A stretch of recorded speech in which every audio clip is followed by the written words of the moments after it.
Fala galera, olha quem apareceu de volta. Cara, que saudade que eu tava de gravar esse vídeo aqui com vocês. No meu momento de férias gravei algumas coisas aqui de aposta que vai ser mais comum. Vou tentar gravar algumas coisas porque eu estou entrando neste mundo de apostas. A metodologia que eu criei de estudo, né, ela encaixa muito bem com a aposta e isso está fazendo eu ser bem lucrativo. Na verdade, eu já aposto desde 2019, né, então já ganho dinheiro com isso em várias situações. Eu resolvi ir para um outro mundo.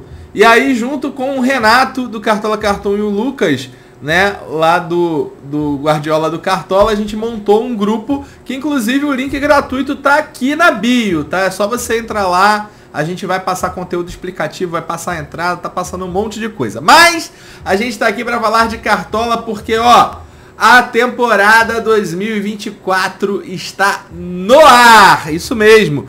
Começou a temporada 2024, na verdade vai começar esse final de semana. Algumas coisas mudaram, né? Algumas coisas assim apareceram e chamam um pouco a atenção, né, da galera, que é, primeiro, a questão da régua de valorização ter mudado, né? Para quem não sabe, a régua de valorização ela mudou. E aí eu posso explicar um monte de coisa, mas vou explicar na prática como vai funcionar. Resumindo, o jogador não vai desvalorizar tanto, nem valorizar tanto. Então isso achatou. Não mudou o mínimo para valorizar para a primeira rodada. Fica meio confuso a gente falar assim, por isso que eu montei um material baseado no que o Cartola falou essa semana na live dele, para vocês não ficarem perdidos. Então a gente vai falar sobre valorização, desvalorização e depois a gente vai lá para montagem do time, né, dar alguns insights. A gente não tem aquelas estatísticas, geralmente eu falo aqui de XG, né, a gente dá aquela passada quais são os times que tem potencial de saldo de gol, de fazer gol, montando ali mais ou menos um timezinho base. O time base a gente vai acabar montando sim, mas não dá para ter muita estatística, mas vamos falar de estratégia, tá? Então, para começar, vamos lá, montei um materialzinho aqui, sim, montei uma apresentação. Ela tá até no formato PDF, tá? Então, por isso que ela tá com essa barra aqui, porque quando eu fui baixar para PowerPoint, ela acabou não funcionando, né? E aí eu tô até tentando colocar aqui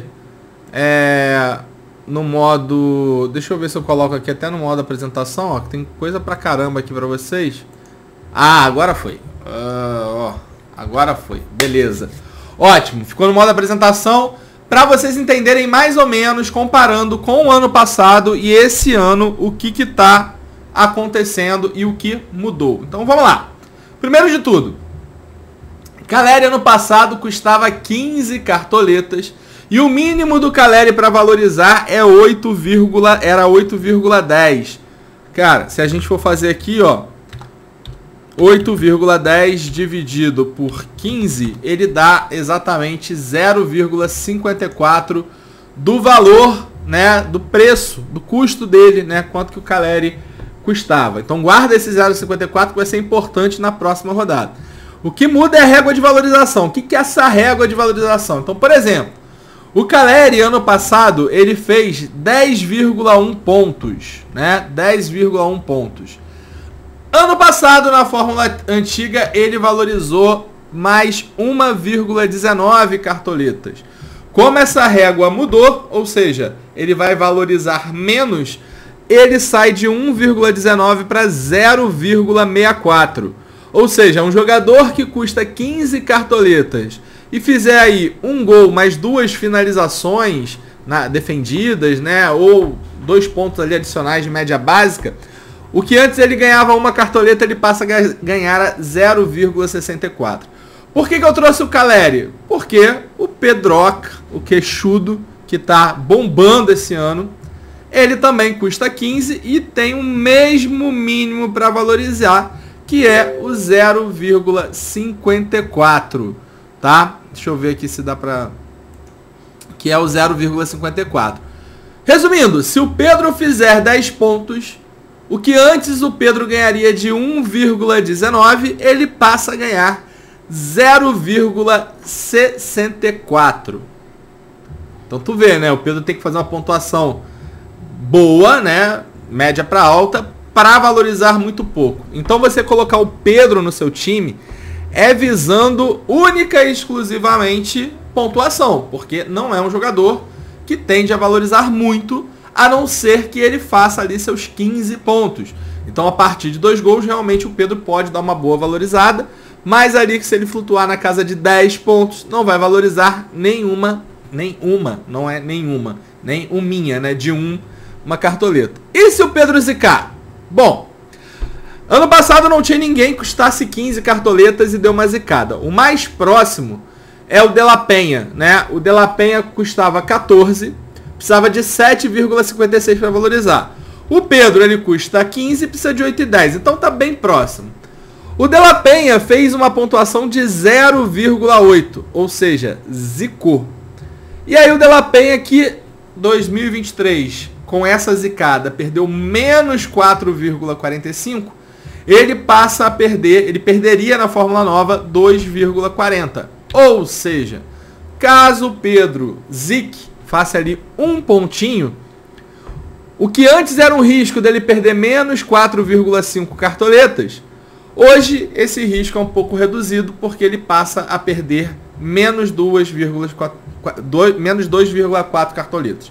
Então um jogador do Pedro, que é um jogador de custo médio para alto, se ele fizer o que se espera dele, ali de 10 pontos, 8 pontos, o que antes trazia, né, uma quantidade boa de cartoletas, que a gente está falando dele de pelo menos uma cartoleta, agora não vai trazer nem próximo de 1. Então, um jogador de médio para alto vai valorizar menos do que uma cartoleta se fizer ali, tô falando nesse preço, né, de 15 cartoletas, vai valorizar um pouquinho, mas se zicar, ele não vai perder tanta cartoleta. Por que isso é importante? A gente está falando de 0 a 10, né, a pontuação do Pedro. Então, o maior risco que você corre, obviamente, que o Pedro pode negativar. Mas vamos dizer, né, que esse daqui seja uma pontuação mínima esperada do Pedro. Então, o Pedro, se fizer o mínimo ali, que é 1, né, uma pontuação abaixo, perde 2,40. Se fizer o que se espera dele ali na casa de entre 8 e 10 pontos, vai valorizar um pouquinho. Por que é preocupante? A gente está vendo que a gente tem uma dificuldade de ganhar cartoletas, né? O que antes, com esses jogadores de 15 pontos, se eles fizessem 9 pontos, ou seja, pô, um atacante custando 15 fez 10, pelo menos eu garanto uma cartoleta. Agora, esse atacante custando 15 fazendo 10, ele ganha 0,6. Então você já tem uma dificuldade de ganhar cartoleta. Então é importante você entender isso, porque se eu tenho uma desaceleração na valorização e na desvalorização, o jogador ele perde menos, mas ele também ganha menos. Então vai ser mais difícil você ganhar cartoletas. Mas também vai ficar mais difícil você ficar com, sei lá, 90 cartoletas, 80 cartoletas, né, ali num curto espaço de tempo.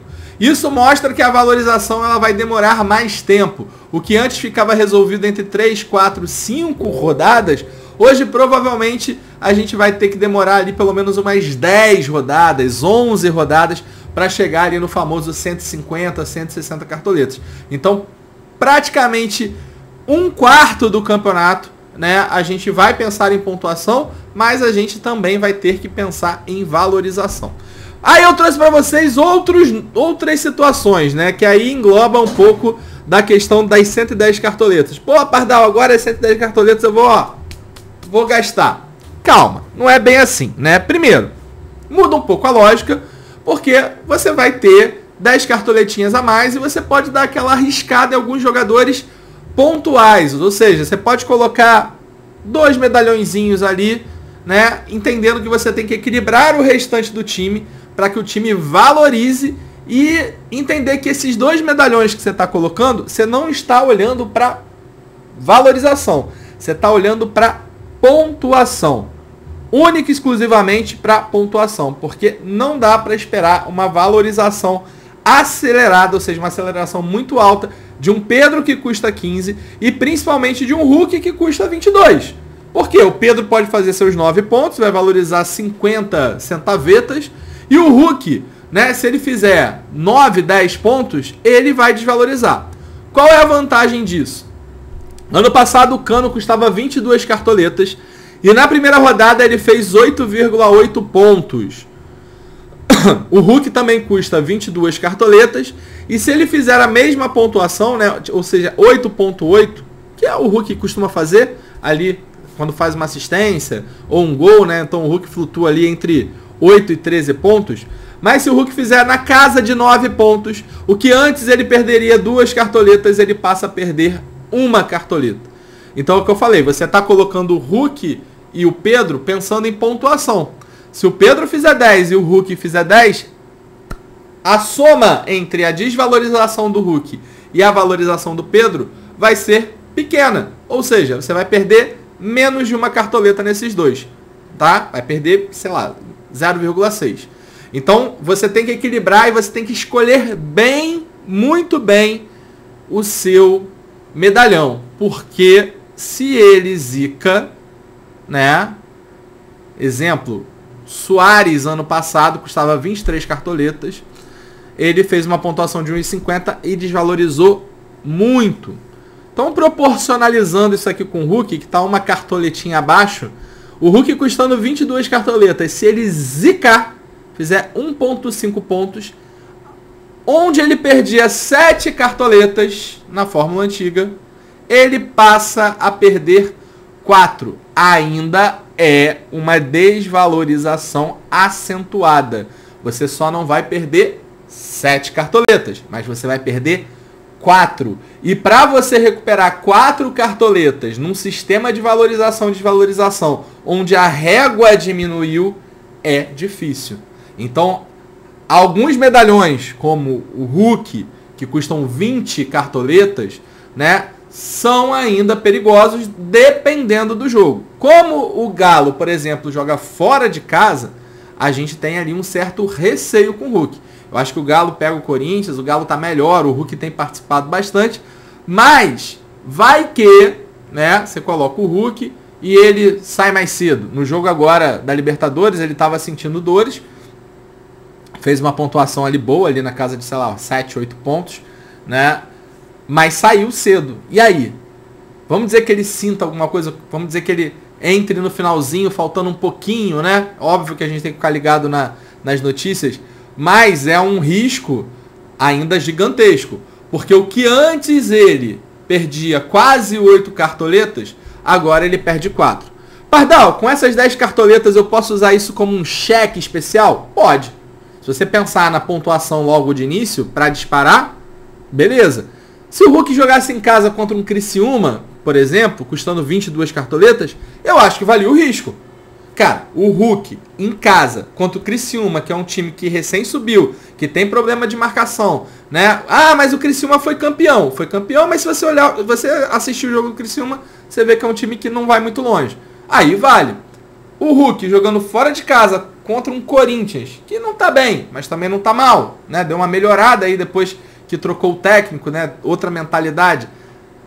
Será que vale o risco, né? Para você colocar um jogador que talvez não tenha tanta facilidade assim? Óbvio, o Hulk é o Hulk. A gente sabe o quanto que o Hulk pode trazer. Mas você ainda pode ter uma desvalorização muito pesada e perder muitas cartoletas na primeira rodada vai ser complicado. Por quê? Porque antes você conseguia recuperar cartoletas de forma mais rápida. Hoje não. Hoje você vai ter que fazer um trabalho grande de formiguinha. Mas, uma notícia boa. O que é notícia boa?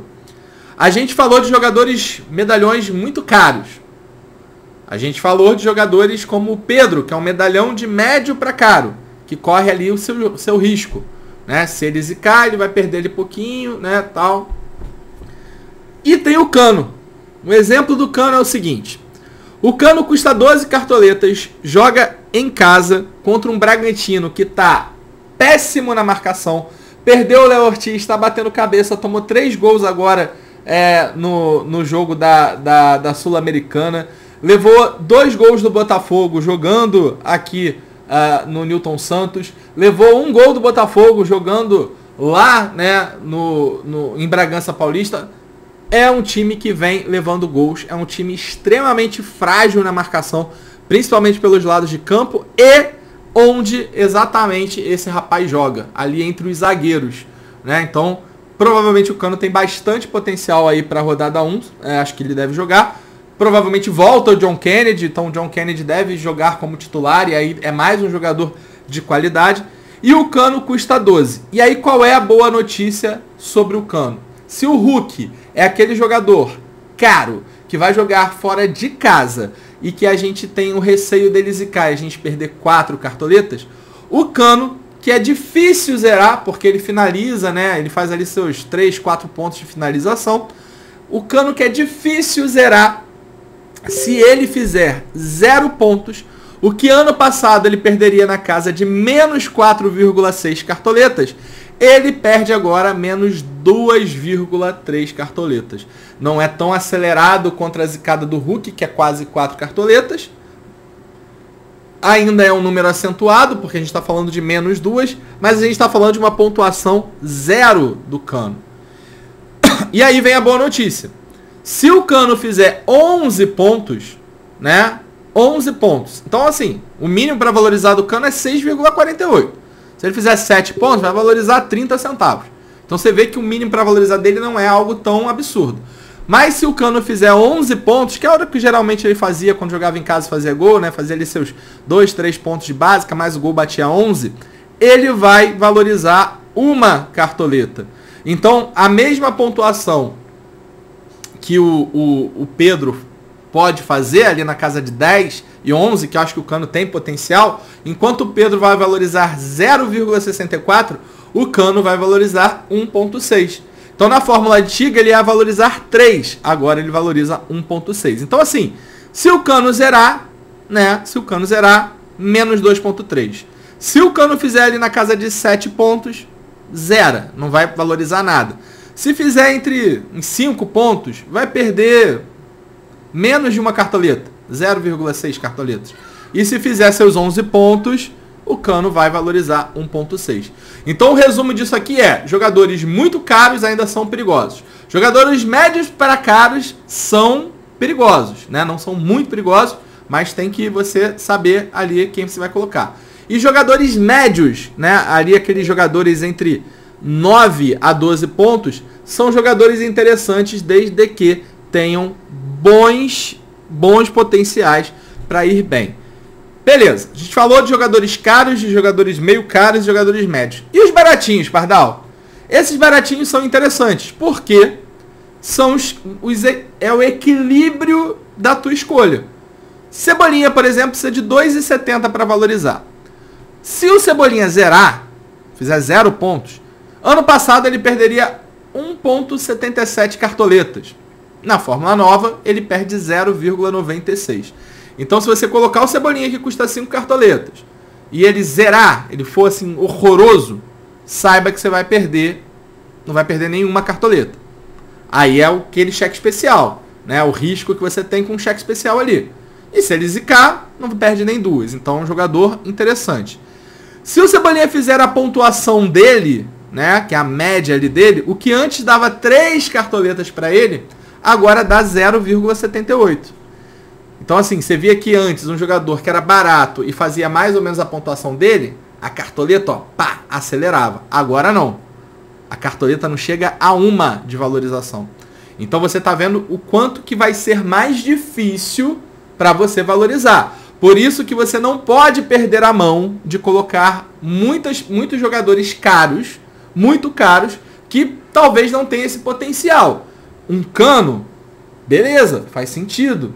Um Hulk, talvez tenha o seu risco de você colocar ele. Por quê? Porque jogadores baratos vão precisar fazer boas pontuações para valorizar, né? Então, assim, um basicão de um jogador de 5 cartoletas, que antes era, pô, se fazia 5 e ganhava 3, por isso que estava super acelerado, agora não. Então, vamos dizer que você bote no teu time todos os jogadores de 5 pontos, né? Todos os jogadores de 5 cartoletas. Vamos dizer que todos eles façam 5 pontos. Você tem 0,78 vezes 11. Você vai valorizar na primeira rodada 8,58. Se todos os jogadores que custam 5 cartoletas fizerem 5 pontos, e aí tem o técnico, né? Mas se todos os jogadores fizerem 5 pontos, você vai ganhar você não chega a 10 de valorização com jogadores baratos.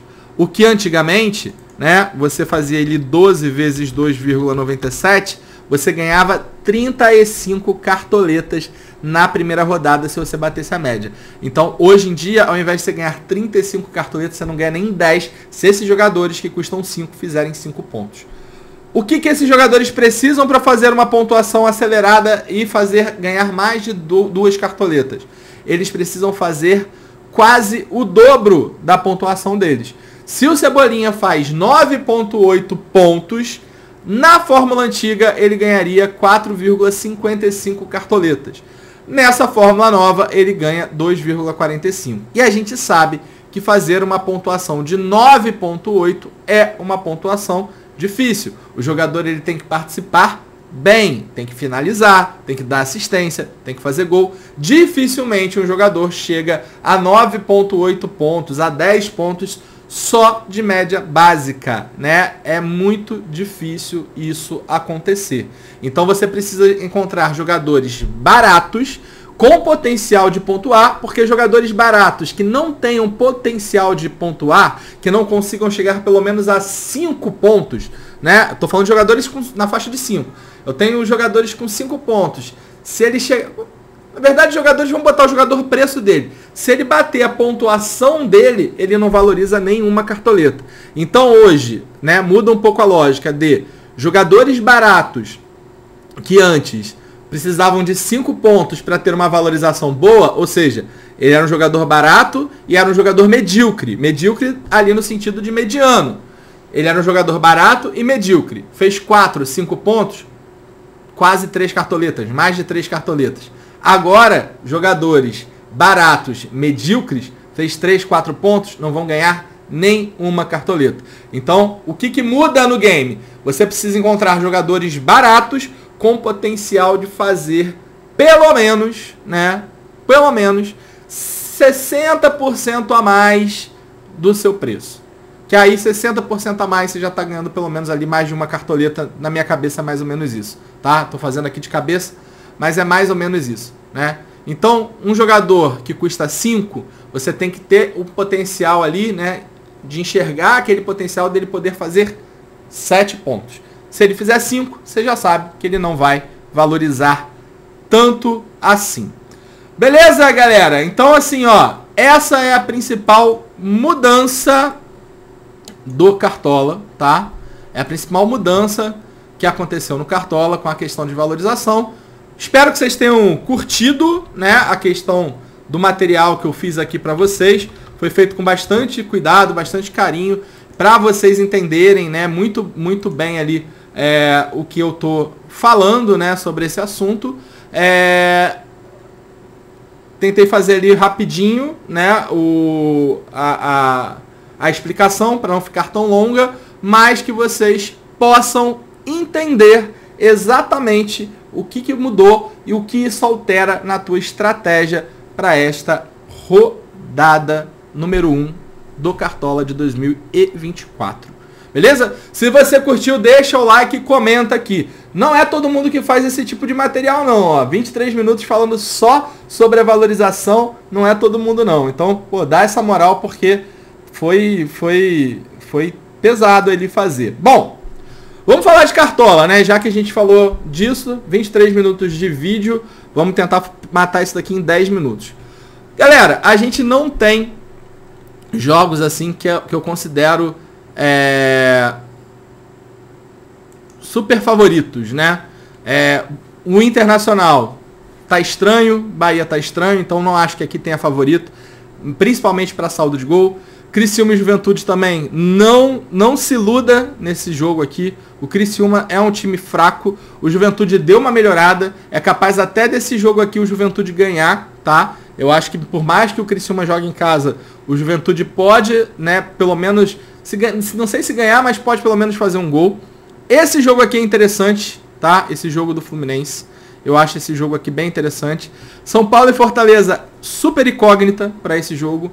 Vasco e Grêmio, super incógnita, Grêmio jogando mal, Vasco sem Payet, né? Vasco já tem um tempo que não joga. Esse jogo aqui também não dá pra gente sacar muito bem. Corinthians e Galo, a mesma coisa. Esse aqui é um jogo bom, porque o Cuiabá é um time que perdeu o técnico recentemente, tem uma dificuldade de jogar, de fazer jogadas.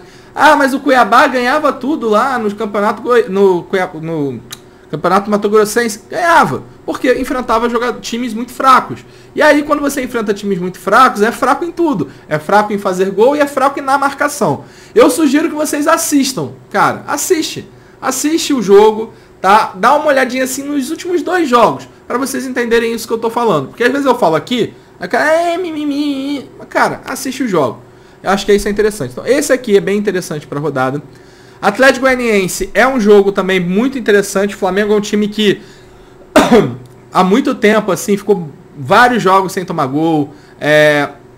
Foi para Libertadores jogando na altitude, conseguiu jogar bem. Agora, nesse último jogo aí com a Libertadores também, conseguiu fazer um belo primeiro tempo. Não tomou gol, deu seus moles ali, mas não tomou gol. No segundo tempo deu uma caída sim, mas conseguiu meter o segundo gol e sair mais um jogo ali sem tomar gol. Também um time que enfrentou times muito, muito inferiores, né, à qualidade que o Flamengo tem. Mas se você analisar o Atlético Goianiense, que aí você vai falar, mas o Atlético Goianiense está voando, o Shailon é absurdo. Cara, assiste o jogo do Atlético Goianiense, o que o Atlético Goianiense tem de bom. E isso é uma preocupação enorme que o Tite tem que ter. E é o que eu falo, se eu perceber isso, provavelmente a equipe do Tite também vai perceber. O Atlético Goianiense é ótimo nas jogadas de bola parada. Falta, principalmente, e escanteio.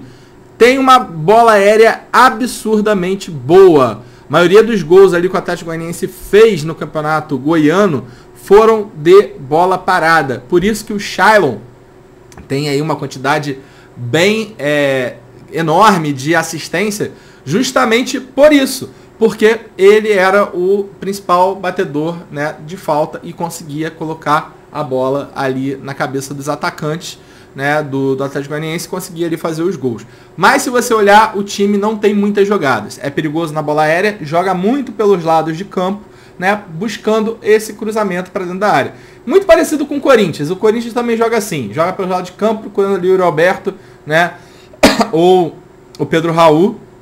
Eu até acho que o Galo pode segurar esse saldo de gol se for inteligente, que a defesa do Galo tá meio zoada, mas é um time que não tem muita jogada. Cruzeiro e Botafogo. No momento que eu tô falando aqui com vocês, o Botafogo ele tá jogando contra a LDU, né? Eu acho que tá 0-0, que foi 0-0 ali Ó, tá 2-0 já, na verdade tá 1-0 o LDU, né? O gol aqui foi aos 4 minutos. Lisandro Alzugaray, né? Foi aqui já, tá perdendo aqui de 1-0. E é aquilo, né? O time trocou de técnico. Aqui eu vejo que é interessante a gente ver talvez um jogador ofensivo, porque essa defesa do Botafogo não é muito boa com o Halter, né? A defesa do Botafogo dá seus moles, né? O treinador entrou hoje com uma penca de jogador assim super ofensivo, né? Extremamente ofensivo. Eu tô olhando para baixo aqui, que eu tô olhando a escalação do Botafogo.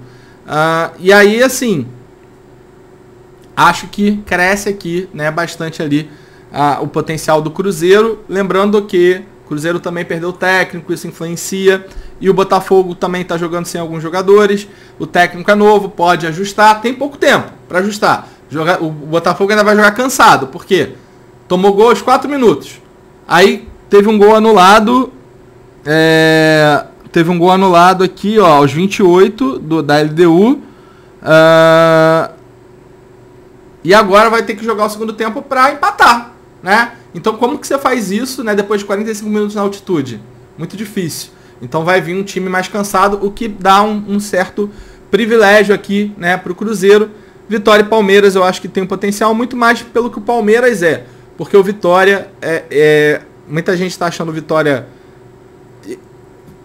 que veio ali para cair. E eu acho até que o Vitória é um time que talvez tenha dificuldade no campeonato, porque o nível do campeonato é outro. O Vitória é um time que leva muito gol, mas é um time que não desiste de atacar. né? Então, diferente de um Criciúma, de um Atlético Goianiense que tem poucas jogadas, o Vitória é um time que vai muito para cima, né? O Vitória é um time que não desiste de atacar. Leva gol, mas busca fazer. Então, acho que o SG do Palmeiras pode ser preocupante, mas os jogadores do Palmeiras estão mais caros também. Não dá pra gente colocar muito isso na nossa visão. Mas o Vitória é um time que acaba tomando aí alguns gols. Bom, aí vamos pra nossa base. Cara, os jogos que a gente falou, né, que são interessantes pra gol e tal, a gente tem... Não, vamos primeiro falar de defesa. Os jogos para defesa que são interessantes, que a gente falou, são os jogos do Cruzeiro, né? O do Fluminense eu tenho minhas dúvidas aqui, porque o Fluminense tem uma saída de bola meio doida. O Atlético Paranaense e o Flamengo. Para mim, esses são os times ali que podem realmente segurar um saldo de gol, porque seus adversários ainda estão, ou não tem jogado, ou estão se arrumando e tal, cada um na sua devida proporção. Se a gente for olhar os zagueiros, o Neres é o mais barato, né? Aliás, desculpa, o Kaique Rocha é o mais barato, o Neres segundo. Então assim, cara, eu tenho um zagueiro custando 3 cartoletas com potencial de segurar saldo de gol, né? O Atlético Paranaense em casa é um time muito forte, né? Sempre foi um time muito forte. E é aquilo que eu falei pra vocês, cara, se ele tá precisando de 1.6 para valorizar, se ele fizer 1 ponto, ele não vai perder muita coisa. Se ele fizer 5, que é mais ou menos o dobro da pontuação dele, que é o saldo de gol, ele pode valorizar 2 cartoletas. Então esse daqui é um jogador muito interessante pra gente colocar, né? Um jogador que vale a pena a gente pensar em colocar. O Fabrício Bruno eu já tenho assim meu pé atrás, porque se ele não segurar o saldo de gol, ele vai desvalorizar. Mas provavelmente ali a melhor opção, né, de zagueiros dentre as opções que a gente tem com relação aos times, né? Posso pensar num Palmeiras? Posso. De resto, assim, eu acho que não vale muito. O Palmeiras, ele tem ali zagueiros muito caros, né? O Murilo custa 15, então não vale. Então, assim, no basicão, eu acho que vale você ter um zagueiro do CAP, né? Ou seja, ou o Thiago Heleno ou o Kaique Rocha. O Kaique Rocha ele sai um pouco na frente por causa do preço dele. E nas laterais a gente tem a mesma situação. Se são times que têm grande potencial de segurar saldo ou participar dos gols, de não levar gol, né? A gente tem que ficar ligado nesses jogadores. E aí a mesma situação é o Varela. O Varela ele pega um jogador, né, do Atlético Goianiense, que é ali o Luiz Fernando, se eu não me engano, que é um jogador que perde muita posse de bola. E outro ponto que é interessante, o lado esquerdo da marcação do Atlético Goianiense é um lado que é muito falho, é um lado que deixa muito espaço. Então a chance do Varela se dar bem ali com desarme, ou até mesmo, né, tendo uma participação em gol, é grande, né, dado ali essa situação do Atlético Goianiense. Pô, custa 4 cartoletas, então a base, né, e aí, e o Ayrton Lucas, e o fulano? Cara, a gente está montando uma base aqui, montada de acordo com aquilo que a gente enxergou, né, com aquilo que a gente viu nos outros na apresentação. Então a base é essa daqui. A gente já começa aqui na base. Goleiro. Cara, goleiro, a gente tem que ir no goleiro bom e barato. Talvez o Gustavo não jogue, tá machucado. E o goleiro do Criciúma, que é barato, que é o reserva dele, é o Alisson, que custa 2 cartoletas. Cara, se for isso mesmo, 2 cartoletas, aí não é nem questão de você pensar. Por quê? 2 cartoletas, se esse goleiro zicar, precisa, sei lá, de 1 para valorizar, né? Pô, muito pouco, 1,5. Então você colocando ele no hack, quando ele entrar se ele entrar em campo, se ele tomar um gol e ele entrar em campo no hack, o que vai acontecer? Ele já entra valorizando. Então esse daqui é um goleiro estratégico, porque se ele entrar, ele entra valorizando, diferente do Gustavo. O Gustavo, se ele entrasse com 1 ponto, ele já entraria desvalorizando um pouquinho, porque ele precisa de 1,5.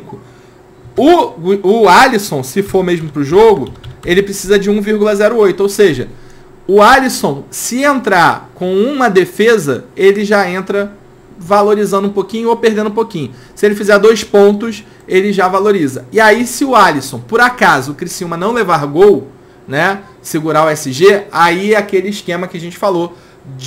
do jogador fazer o dobro, né, da pontuação dele. Então isso daqui é mais uma estratégia, né, do que a gente focar em pontuação. Pardal, mas eu não gosto do Criciúma e realmente eu acho que o Criciúma é um time que pode dar dor de cabeça. A gente não tem goleiros muito caros, muito bons assim.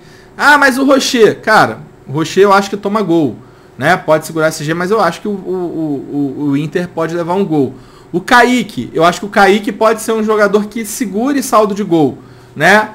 Se entrar, vai entrar perdendo um pouco de valorização, porque ele precisa de 2,16 para valorizar. O Kaique pode entrar um pouco disso. Sem o Payet, pode ser, né, que o Grêmio segure esse saldo de gol e tal, porque o Payet realmente era ali o motor do meio campo do Vasco, mas eu ainda acho que se o Alisson for pro jogo, acaba sendo um goleiro estratégico. Meio campo. Meio campo a gente tá difícil da gente achar jogadores interessantes num custo bom, né? Você olha aqui, ó, você não tem, né? Você não tem muito esse equilíbrio. Então, a gente tem que procurar alguns que podem funcionar. O Garro é um jogador desse. O Zapelli é um jogador que vem participando muito de gols e finalizações, né? Um jogador que pode fazer ali certa diferença. Mas você vê, ó, que não tem jogadores baratos. Tassiano é um jogador que vem fazendo muito gol e é um jogador que pode surpreender. Tá jogando fora de casa, né? Isso pode ser um dificultador ali para ele, mas é um jogador que acaba entregando. O Maurício é uma boa opção, mas pediu para sair e tal. De La Cruz é uma boa opção, custa 4,3, ele geralmente vem fazendo 5 pontos de média básica. O Matheus Pereira é um jogador interessantíssimo, dado essa falha que o Botafogo vem tendo, mas no fim a gente tem poucas opções de meio campo, a gente vai ter que peneirar bem. Então, na minha visão, a gente tem jogadores interessantes, teremos que ver como vai sair a escalação, mas eu não vejo nenhum jogador assim que seja base. Base para mim é aquele jogador que assim, esse daqui eu preciso ter. Se eu tenho várias opções e eu ainda não pensei quais são as opções, eu tenho as situações aqui de colocar. Sugiro colocar pelo menos o De La Cruz. Por quê? O De La Cruz é um jogador que vem desarmando, um jogador que aparece para finalizar. O time do Atlético Goianiense é um time que cede bastante desarme. Então, na verdade, aqui o De La Cruz ele pode ser básico. E aqui os outros dois você pode ver de acordo com quem vai jogar, quem não vai jogar, né? Qual vai ser ali a classificação. O próprio Flamengo você tem que tomar cuidado, né? O próprio Flamengo vocês têm que tomar cuidado porque pode poupar. Vamos pro ataque. Para mim, básico. Cebolinha, basicão. O Pedro é básico porque é o atacante mais escalado e é o capitão mais escalado, mas a gente já sabe que esse cara aqui ele não vai pontuar. E aí vem os atacantes. Na minha opinião, tá? Quais são os atacantes que são interessantes para a rodada? Não vale colocar aqui um Borré, a gente não sabe como vai jogar e tal, o Wanderson, Alário, esses caras aqui não sabem. Então, na minha opinião, quais são os times que têm ali um potencial ofensivo? Palmeiras, Fluminense, tá? Palmeiras, Fluminense joga em casa. Flamengo a gente já colocou, tá?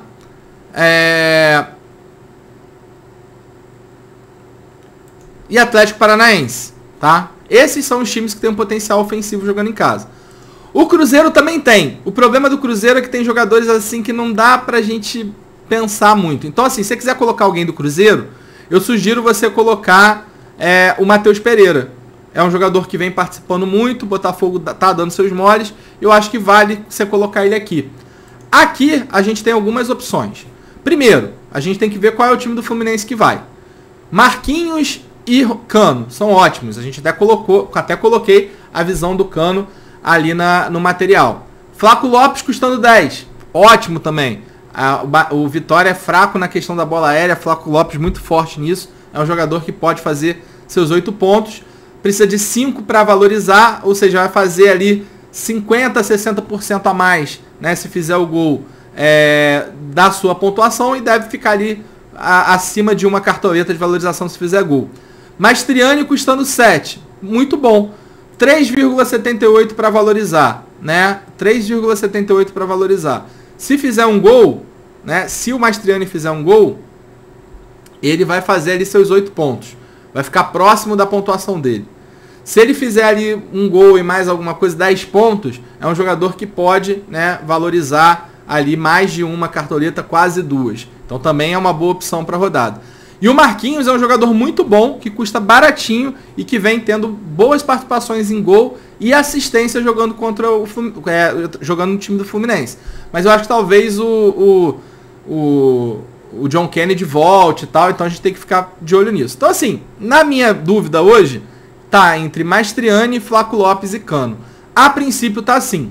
Pode ser que o Flamengo poupe. Já se falou de, o Pedro jogou gripado, não estava conseguindo respirar. E aí se o Pedro sair, aí a gente tem aqui mais uma opção. Cebolinha esgotado e blá blá blá. Se o Cebolinha sair, a gente tem opção. Hoje, né, pra mim, o Pedro, ele é a base aqui. Flamengo tá num nível acima mesmo dos outros times. O Pedro vem fazendo muitos gols. Talvez você possa, se descartar do Cebolinha, mas é perigoso. Jogador muito escalado, jogador que tá fazendo ali uma boa pontuação. E o técnico, galera, a gente tem que segurar o técnico para ver qual é a melhor opção. Lembrando que o técnico, a gente tem que pensar em vitória, porque a vitória do técnico, ele já ganha 1 ponto. Esses técnicos aqui, eu não vejo eles ganhando. O Seabra pode ser que ganhe, né? O Seabra pode ser que faça esses 3,5. Então o Seabra é um jogador interessante. É um técnico interessante para essa rodada. Eu vou colocar o Tecante. Você pode colocar. Precisa de 1,62 para valorizar. Pouco para valorizar. Pode funcionar. Jogando em casa contra o Juventude, né? É um técnico ali ok. Não custa muito. Então, ou eu colocaria o Tecante, eu acho que ele não vai ganhar, pode ser que saia com empate, não vai ter o bônus de vitória, mas pode ser que aconteça. Ou eu colocaria o Seabra, porque eu acho que realmente aí o Botafogo vai sentir muito peso dessa viagem da Libertadores, jogando, né, na altitude, perdendo desde os 4 minutos do primeiro tempo, então acho que tem ali as suas preocupações. Lembrando, pessoal, eu consigo, né? O ideal é que você gaste ali pelo menos com 2 medalhões que custem ali 12, 13 cartoletas. Então, acho que o Hulk é mais difícil da gente colocar, mas um Cano acho que já encaixa, né? E aí fica muito ao seu critério saber o que você acha melhor para a rodada e para o seu time. Bom, espero que eu tenha ajudado você nessa escolha para essa rodada. Tentei trazer aqui o que mais está chamando a atenção, que é a questão da valorização. Trouxe aqui a visão de um timezinho base, mas a gente tem que esperar, né? Hoje ainda é quinta-feira, a gente tem que esperar, porque ainda vai ter notícia, vão ter outras coisas aí que vão acontecer. E espero realmente ter ajudado. Muito feliz de estar aqui de novo com vocês. Muito obrigado. Dá o like, curte e compartilha para ver se a gente chega a 10 mil, né? 10 mil aqui inscrições no canal, que ano passado a gente não conseguiu. Valeu, brigadão e boa rodada para vocês!